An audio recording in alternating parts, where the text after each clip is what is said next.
Kids, we are on reading 10 of Tales of a Fourth Grade Nothing, and we are still in the chapter, The Birthday Bash. They had just mutilated the cake, and now it looks like they're maybe going to eat it.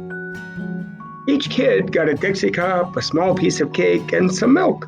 But Jenny hollered, "Where's my rose? Want one too?"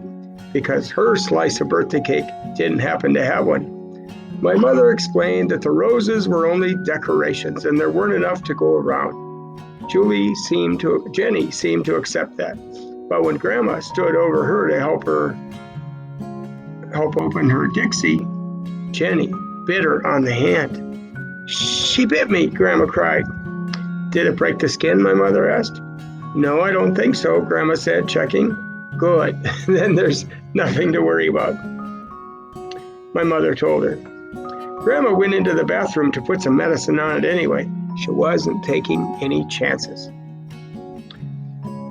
Ralph was the first one to finish his food. "More, more, more," he sang, holding up his empty plate. "I don't think you should give him any more," I whispered to my mother. "Look at how fat he is now." "Oh, Peter, this is a party. Let him eat whatever he wants." "Okay," I said. "Why should I care how fat he gets?" My mother served Ralph a second piece of cake. He threw up right after he finished it. Oh. Me and Grandma took the kids into the living room while my mother cleaned up the mess. Grandma told Fudge he could open his presents while his friends watched. Jenny brought him a musical Jack-in-the-Box. When you turn the handle around, it plays "Pop Goes the Weasel." And when you reach the part of the song about Pop, the top opens and a funny clown jumps up. Fudge loved it. He clapped his hands and laughed and laughed and laughed. But Sam started to scream, "No, no more, take it away." He hid his face in his hands. He wouldn't look up until Grandma promised to put the Jack-in-the-Box in another room. Fudge opened Ralph's present next. It was a kind of little wind-up car that ran all over the floor. I kind of liked it myself. So did Ralph, because he grabbed it away from Fudge and said, "Mine." "No," Fudge shouted, "mine." And when my mother heard the racket, she ran in from the kitchen. She explained to Ralph that he had bought the car to give to Fudge because it was his birthday. But Ralph wouldn't listen. I guess my mother was afraid he might throw up again, and this time on the living room rug. So she begged Fudge to let Ralph play with the car for a few minutes. But Ralph kept screaming that it was his car. So Fudge started to cry. Finally, my mother took the car away and said, "Let's see what Sam brought you." Fudge liked that idea. He forgot about the little car as he ripped the paper and the ribbon off of Sam's package. Turned out to be a big picture dictionary, the same kind the Arby's brought me a couple months ago. Fudge got mad when he saw it. "No," he yelled, "no more book," and he threw it across the room. "This is like a fun party, don't you think?" "Fudge, that's terrible," my mother said. "You mustn't do that to the nice book." "No book," Fudge said. Sam cried. "He doesn't like it. He doesn't like my present. I want to go home. I want to go home." Grandma tried to comfort Sam while my mother picked up the book. She gathered the wrapping paper and ribbons and cards together. And Fudge didn't even look at any of the birthday cards. "Oh well, he can't read, so I guess it didn't make any difference." "Peter," my mother said, "let's start games now, quick." I checked the time. I hoped the party was almost over, but no, it was only 1:30. Still an hour to go. I went to my room where I had blown up a lot of balloons. My mother had this party book, and it says 3-year-olds like to dance around with balloons. And when I got back to the living room, my mom started the record player, and I handed each kid a balloon. But they stood there looking at me. I thought, either the guy who wrote the party book is crazy, or I am. "Show them how, Peter," my mother said. "Take a balloon and demonstrate." I felt like one of the world's greatest living fools, dancing around with a balloon, but it worked. As soon as the kids saw me doing it, they started dancing too, and the more they danced, the more they liked it, until Jenny's balloon popped. That nearly scared Sam right out of his mind. He started yelling and crying. Fortunately, I had blown up 24 balloons. I was hoping they'd dance around the rest of the afternoon. Fudge got the idea of jumping up and down on the furniture. The others liked that too. So instead of dancing with their balloons, That's what they did. And soon they were running from room to room, yelling and laughing and having a great time. And then the doorbell rang. It was Mrs. Rudder. She lives in the apartment right under us. Oh, she wanted to know what was going on.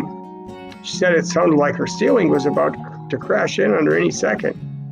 My mother explained that Fudge was having a little birthday party, and wouldn't she like to stay for a piece of cake? Sometimes my mother is really clever.